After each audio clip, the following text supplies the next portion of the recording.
ஓம் நமச்சிவாய. அனைத்து தமிழ் உள்ளங்களுக்கும் வணக்கம்.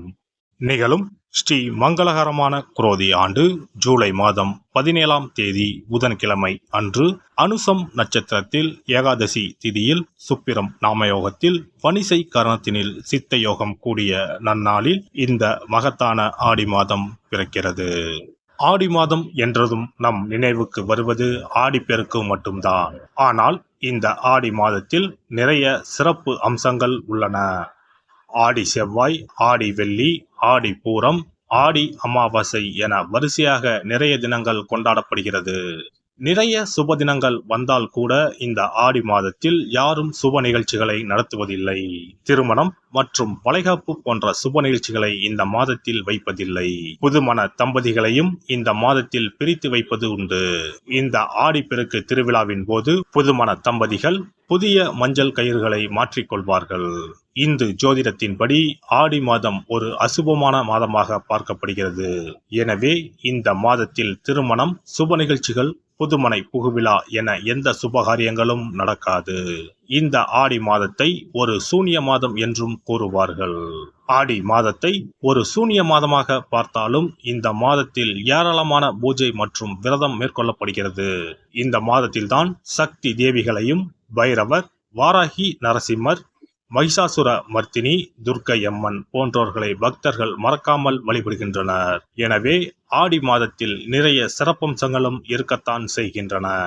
ஆடி மாத கிரக நிலை என எடுத்துக்கொண்டால் ரிஷபத்தில் குருவும் செவ்வாயும், கடகத்தில் புதன், சுக்கிரன், சூரியனும், கன்னியில் கேது பகவானும், கும்பத்தில் சனியும், மீனத்தில் ராகு பகவானும் உள்ளனர். இம்மாத கிரக பெயர்ச்சி என பார்த்தால் ஆடி மாதம் 3ஆம் தேதி புதன் பகவானும் 15ஆம் தேதி சுக்கிர பகவானும் இடப்பெயர்ச்சி ஆகின்றனர். அதைத் தொடர்ந்து 20ஆம் தேதி புதன் பகவான் வக்கிரம் அடைகிறார். ஆக புதனும் சனியும் இம்மாதம் வக்கரத்தில் சஞ்சாரம் செய்கின்றனர். இந்த கிரக அமைப்பினால் உங்கள் வாழ்வில் உண்டாகும் சுப மற்றும் அசுப பலன்கள் என்ன என்பதனை பற்றி காண்போம்.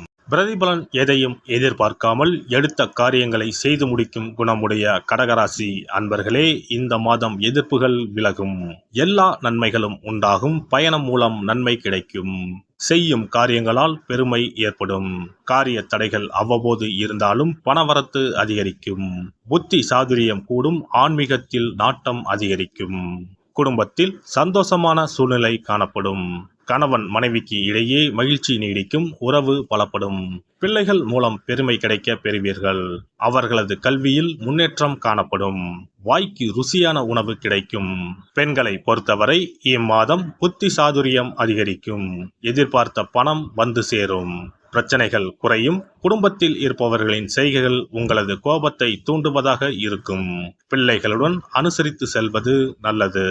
தொழில் வியாபாரத்தை பொறுத்தவரை முன்னேற்றமான நிலை காணப்படும். வியாபார நிமித்தமாக பயணங்கள் செல்ல வேண்டியிருக்கும். போட்டிகள் குறையும். புதிய ஆர்டர்கள் பெறுவதில் தடுமாற்றம் உண்டாகும். எந்த வேலையை முதலில் கவனிப்பது என்ற குழப்பம் வரும். உத்தியோகத்தில் இருப்பவர்கள் திறமையான பேச்சால் வெற்றி பெறுவீர்கள்.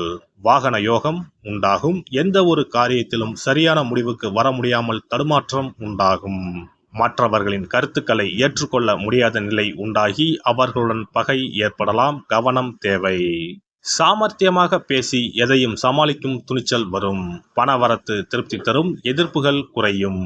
கலைத்துறையினருக்கு கடன் விவகாரங்கள் கட்டுக்குள் இருக்கும். புதிய ஆர்டர்களுக்கான முயற்சிகள் சாதகமான பலன் தரும். வீண் அலைச்சலை சந்திக்க வேண்டி இருக்கும். அரசியலில் உள்ளவர்கள் கோபமாக பேசுவதை தவிர்ப்பது நல்லது. மேல் மட்டத்தில் உள்ளவர்களுடன் வாக்குவாதங்கள் ஏற்படலாம். கவனம் தேவை.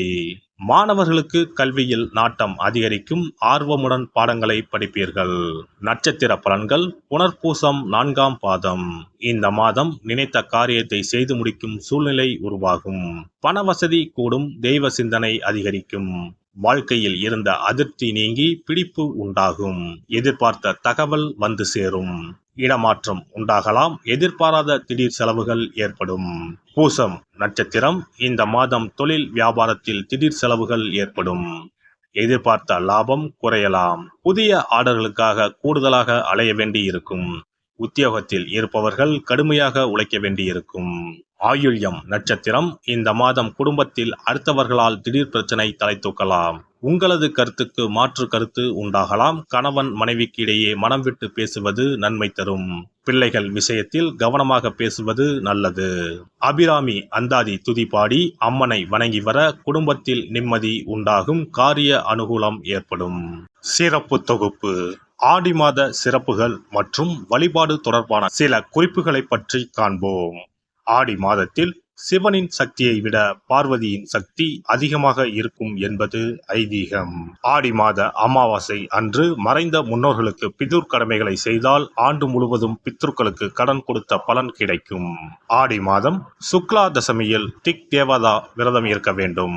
அன்று திக் தேவதைகளை அந்தந்த திக்குகளில் வணங்கி பூஜித்தால் நினைத்தது நடக்கும். ஆடி மாதம் சுக்லபட்ச ஏகாதசி முதல் கார்த்திகை மாதம் சுக்லபட்ச ஏகாதசி வரை மாத உபவாசம் இருப்பது குடும்பத்தில் அமைதியை ஏற்படுத்தும். ஆடி மாத செவ்வாய்க்கிழமைகளில் கோவிலில் எலுமிச்சப்பழ விளக்கு ஏற்றினால் கூடுதல் பலன்கள் கிடைக்கும். ஆனால் எலுமிச்சப்பழ விளக்குகளை ஒருபோதும் வீட்டில் ஏற்றக்கூடாது. வளர்பிறை துவாதசி நாளில் தொடங்கி கார்த்திகை மாதம் வளர்பிறை துவாதசி நாள் வரை பெண்கள் துளசி பூஜை செய்து வந்தால் நினைத்தது நடைபெறும். வீட்டில் சகல செல்வங்களும் குவியும். ஆடி மாதம் செவ்வாய் வெள்ளிக்கிழமைகளில் காமாட்சி தேவியை வணங்கினால் திருமண தடைகள் விலகி சுபம் உண்டாகும். ஆடி மாதம் முழுவதும் மீனாட்சியை வழிபட்டால் குடும்பத்தில் அமைதி ஏற்படும்.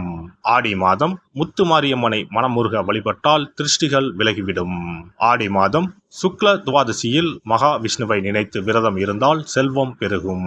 ஆடி மாதம் சுக்லபட்ச ஏகாதசி தினத்தன்று அன்னதானம் செய்தால் சகல பாக்கியங்களும் கிடைக்கும். இம்மாதம் ஏகாதசி துவாதசி நாட்களில் அரச மரத்தை சுற்றி வந்து வழிபட்டால் வாழ்வில் மகிழ்ச்சி உண்டாகும். ஆடி மாத வெள்ளிக்கிழமைகளில் மகாலட்சுமியை வழிபட்டால் வீட்டில் செல்வம் சேரும். இம்மாதம் ஏதாவது ஒரு வெள்ளிக்கிழமை அம்மனை ஆவாகனம் செய்து வீட்டுக்கு வரவழைத்து வழிபடுவது சிறப்பை தரும். ஆடி மாதம் குத்து விளக்கை லட்சுமியாக பாவித்து அலங்கரித்து வழிபடுதல் வேண்டும். ஆடி மாதம் அம்மனுக்கு பால் பாயசம் சர்க்கரை பொங்கல் வைத்து வணங்குதல் வேண்டும். அம்மனை வழிபடும் போது மறக்காமல் லலிதா சகஸ்ரநாமம் சொல்ல வேண்டும். இம்மாதம் வீட்டில் சிறப்பு பூஜைகள் செய்யும் போது சிறு பெண் குழந்தைகளை அம்மனாக பாவித்து உணவு கொடுத்து ரவிக்கை சீப்பு குங்குமச்சிமிழ் கண்ணாடி வளையல் தாம்பூலம் கொடுக்க வேண்டும். இம்மாதம் அம்மனுக்கு சாற்றப்படும் வளையல்களை பெண்கள் அணிந்து கொண்டால் திருமண பாக்கியம் குழந்தை பாக்கியம் சகல நலன்களையும் நீங்காத செல்வத்தையும் பெறலாம். ஆடி மாத வெள்ளிக்கிழமைகளில் அதிகாலையில் எழுந்து குளித்து தூய ஆடை அணிந்து சாணத்தை பிள்ளையராக பிடித்து செவ்வரளி செம்பருத்தி அருகு கொண்டு சூரிய உதயத்திற்கு முன்னர் விநாயகரை பூஜிக்க வேண்டும்.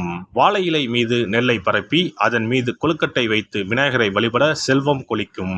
ஆடி பௌர்ணமி அன்று சிவபெருமானுக்கு திரட்டுப்பால் அபிஷேகம் செய்து கருப்பு பட்டாடை 100 முத்துக்கள் கோர்த்த மணிமாலை கரு ஊமத்தம் பூ மாலை அணிவித்து மூங்கில் அரிசி பாயாசம் படைத்து வழிபட்டால் எப்பேற்பட்ட பகையும் விலகும். பொதுவாகவே வெள்ளிக்கிழமைகள் அம்பாளுக்குரிய சிறந்த நாட்களாகும். இதனோடு அயனத்துக்குரிய சிறப்பும் சேர்வதால் ஆடி மாதத்தில் வரும் வெள்ளிக்கிழமைகள் அம்பாளுக்கு தனிச்சிறப்பு கொண்டவையாக கருதப்படுகின்றன. எல்லாம் வல்ல இறையருளால் நீங்களும் உங்கள் அன்பு குடும்பமும் உடல் நலம் நீலாயுள் நிறை செல்வம் உயர் புகழ் மெய்ஞானம் ஓங்கி வாழ்க வளமுடன். இந்த வீடியோ பதிவு உங்களுக்கு பிடித்திருந்தால் லைக் பண்ணுங்க, கமெண்ட் பண்ணுங்க, ஷேர் பண்ணுங்க, மறக்காம சப்ஸ்கிரைப் பண்ணுங்க, பக்கத்துல இருக்கிற பெல் பட்டனை கிளிக் பண்ணுங்க. நன்றி, வணக்கம். ஓம் நமச்சிவாய. சிவாய நம.